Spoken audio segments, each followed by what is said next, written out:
Most people don't get frustrated because they disagree with the media's conclusion. They get frustrated because the standard changes halfway through the coverage, and no one ever acknowledges it. Today, we're going to slow that down and explain exactly what's happening. In most media conversations, there's an unspoken rulebook. A standard gets set for what qualifies as success, failure, credibility, or disqualification. That standard is supposed to stay consistent no matter who the media is discussing. The problem starts when information shows up and the standard quietly changes.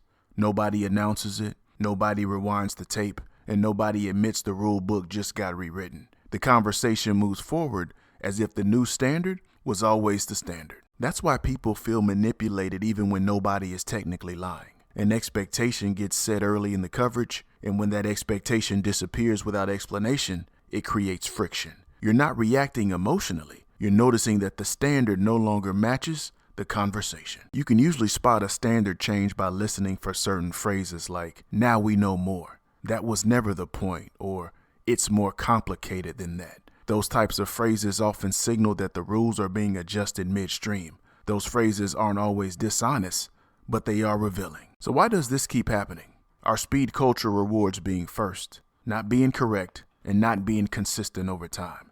Admitting a shifted standard feels like admitting you were wrong, and in media coverage, that costs credibility.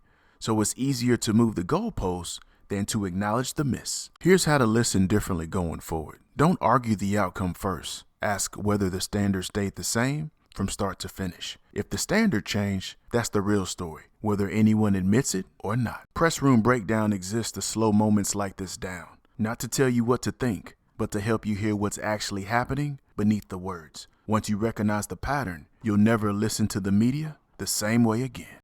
This is Press Room Breakdown, where we slow the room down and study how the message gets made.